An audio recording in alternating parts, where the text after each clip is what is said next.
ports party case. In this case, we have the RG Strix X878 cable Wi-Fi. With your drop down, port, and it's in office that says manual the document. The manual we got English edition, and here is our actual manual of the board here. Now this gives us more information that is missing from the quick start guide. Now, the most important part of sending your end-out to sockets here is that every motherboard is going to be different. Now it's not as simple as just putting the MD slot anywhere or just matching out all the MD slots, because one crucial thing that quick start guide does not supply is the fact that a lot of your expansion slot shares bandwidth with these PCIe lanes. Now, if it populates certain one of these sockets, this PCIe slot can reduce speeds down by half, and some of them might even disable this slot in case you ever want to use this one.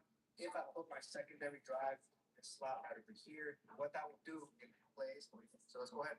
All right, now you're ready to grab up. So first thing you're going to do, if you ever need to lift up your CPU, I always like to grab it from the right side here. Put it back to the frame. Okay, then we're going to close it down.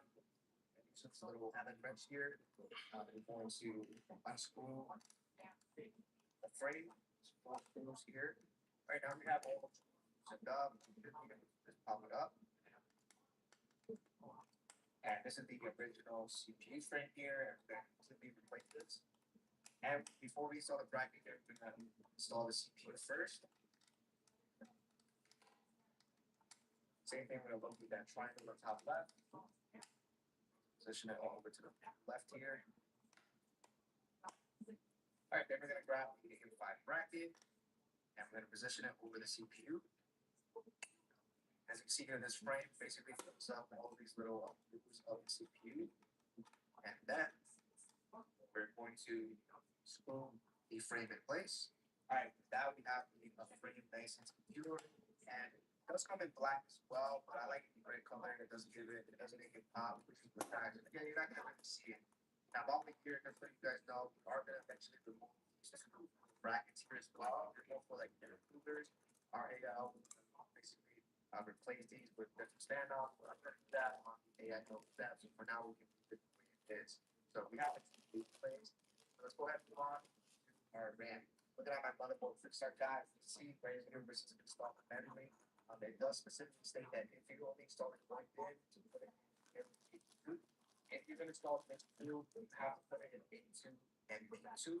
And if you're doing all four ports, you can put all four together. Since we're going to, very important to know that we're doing A2 and B2, which is going to be this one and this one. So when you got your RAM, you're going to notice the notch right here.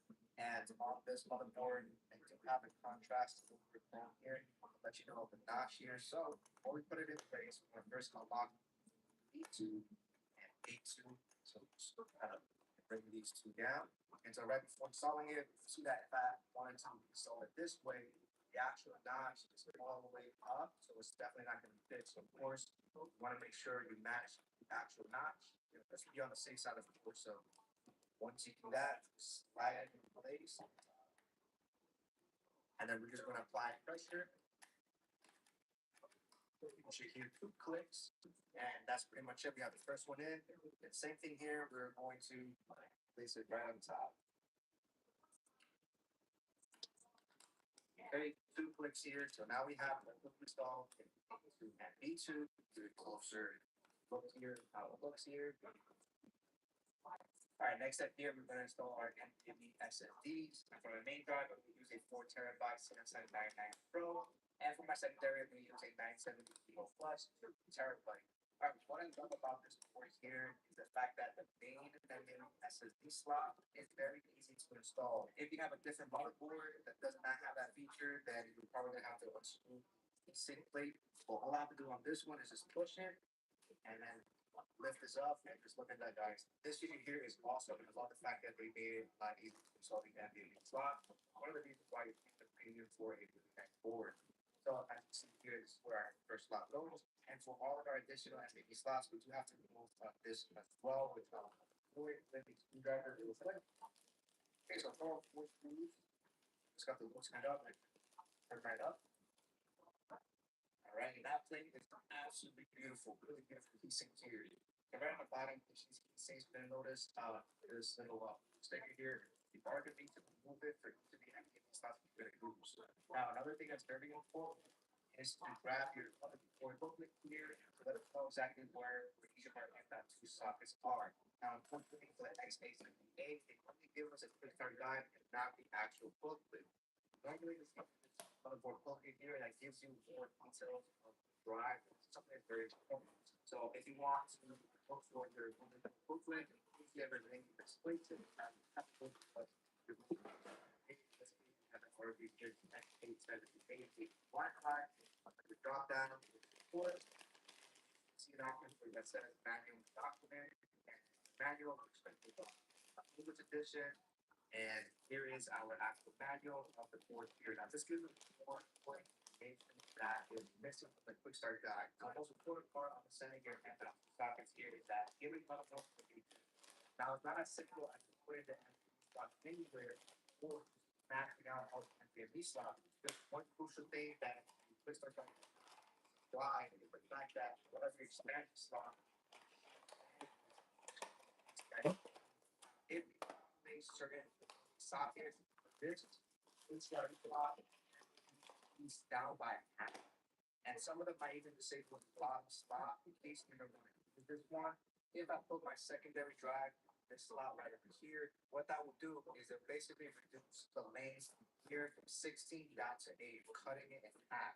Now, another thing to note here, these two slots connect two different lanes. Slot lane 1 and 2 directly connect to the AV processor. What that means is that these two slots directly connect to the CPU, meaning that the hard drives perform best, and other sockets are going to be connected to the X870 chipset. So, knowing those information, of course, we want to use our best SSD on our primary slot, which is better here.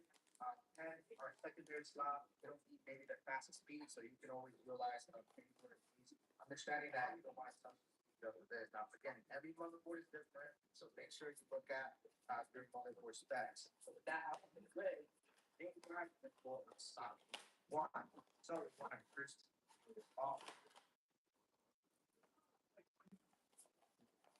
I wanted to know here so that see is that motherboard you can get actually this is for is really optional, but is recommended as well. This is going to be used for single-sided SSDs or NVMe slots here. So the best way to know whether it's single-sided or not, if you'll notice right here, we have all of the components here, all the chips and whatnot. And on this side, they might file here like kind of completely flat here, letting us know that this is basically single-sided and all of your stuff are up in the front here. And what this bumper does, this makes this single-sided a little bit higher up to get closer to the heatsink, since double-sided NVMe's are on the thicker side, so this does help out with when it comes to the contact. So once we have those two in, again, all I did was put them inside a screw hook here. We can now install our NVMe, and all we have to do here is line up the notches with the top here, then with the pins, put it in. And what I love about this motherboard here, the all we have to do is press it down, and here, click, and that's pretty much it. Installed. Now, other motherboards, I have to fold it down and screw it in place, or you might have something that has like a twist cap or something like that.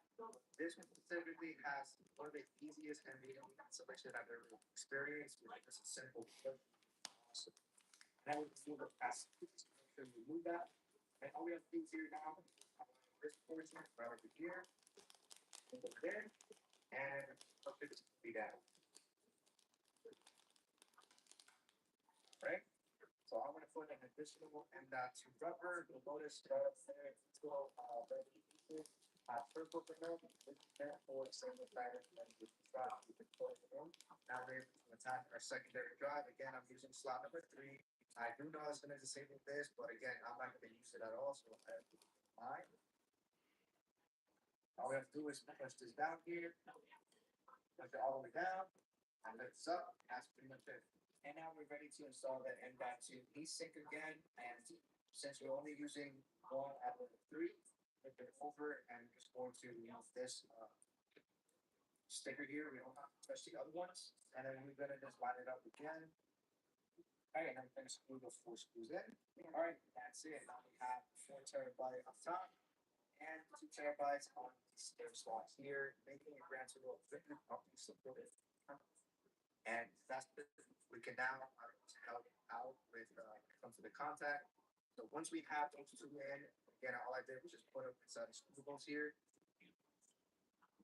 We can now install our FDB, and all we have to do here is line up the notches with this notch over here and angle it in, push it in. And what I love about this motherboard here is that all we have to do is press it completely down. So you hear it, the click. And that's pretty much it. And it's installed. Now, other motherboards, you might have to hold it down and screw it in place, or you might have something that has like a twist cap or something like that. But this specifically has one of the easiest and unique installation that I've ever experienced. It's a simple push, which is awesome. And then we remove the plastic piece, make sure to remove that. Then all we have to do here now is I want to get this portion right over here, angle it in, and then we just push it completely down. All right. So I'm going to put an additional M.2 rubber. You'll notice right over there, these little rubber pieces have circles in them. This is meant for single-sided and different slots. Now we're able to attack our secondary drive. Again, I'm using slot number 3. I do know it's going to disable this, but again, I'm not going to use it at all. So I will do fine. All we have to do is push it down here, push it all the way down, and lift it up. That's pretty much it. And now we're ready to install the M.2 heatsink again. And since we're only using one out of the 3, over and this sticker here, we don't have to touch the other one. And then we're gonna just line it up again. All right, and then let's do the full screw in. All right, that's it. I'll add 4 TB on top and 2 TB on the stair slot here, making a grand total of 6 TB, which is awesome. Let's go ahead and prep up the case, and for now we can lay this on the side. All right, now we're ready to prep up our 11 division compact case. Now by default, it ships this case with the top panel in that sticker here. We don't have to touch the other ones. It's slot number 3. I do know it's going to disable it, but I'm not going to use it at all, so I will do it fine. All we have to do is push this down here, push it all the way down. And that's that also adds fine. All we have to do is push this down here, push it all the way down, and lift this up. That's pretty much it. And now we're ready to install that M.2 heatsink again. And since we're only using one out of the 3, flip it over, and we're just going to remove this sticker here. We don't have to touch the other ones. And then we're gonna just line it up again. All right, and I'm gonna screw the 4 screws in. All right, that's it. Now we have the 4 TB on top and 2 TB on the third slot here, making a grand total of 6 TB, which is awesome. Let's go ahead and prep up the case, and for now we can lay this aside. All right, now we're ready to prep up our full 11 division compact case. Now by default, it ships this case with the top panel being mesh here. So this case can be full division or have a mesh panel on top, which allows you to put 3 additional fans on top. Not really why, but in that episode, what you get the division compact are most likely going to use flat panel windows. With this one instead, I don't have one of those fancy little trays here, so just like you guys, I'm gonna with me as I go. I use the gap. Screws here. Ones that we have to remove are going to be these 3 over here. So go ahead and lock it. Okay, once we have it out, it should be very easy to slide to the back. So you can slide it back. That's this. Now, we're not going to do it at all. For me, I'm not going to use this. After we got talking, notice that this little fan right here. We do have to open the windows as well by screws here. First, go ahead and use the side panel. So again, we already loosened this up. we should be able to just push this out. But I think we have some stickers here, sorry, some tape here on the corner. But as long as you take off the tape or that great. Okay, now take this plastic piece off and we can put this inside. Right, so it's that back. There are additional screws that we got to take this support failure off. And one, two here, just go ahead and unscrew that real quick. And I believe that should come off. But there is a top screw right on top. So I'm gonna switch the camera up. All right, so now that we're on top here, we already move these screws here. And that completely support failure. Right, and next we have to tag this screw here, this one on top here, and there's another one right over here as well. So let's go ahead and unscrew these. All right, and then one last one right over here. All right, and you should be able to lift this off. All right, now we have the top fan bracket completely removed. All right, as you can see right over here, so moving the pillar and that fan bracket here allows us to then install this widget. We don't need. I want to demonstrate to you guys that how we're able to attach this top portion here, slide it in. So for now, we're gonna move the side, top, for case. All right, next thing we're gonna move is the back.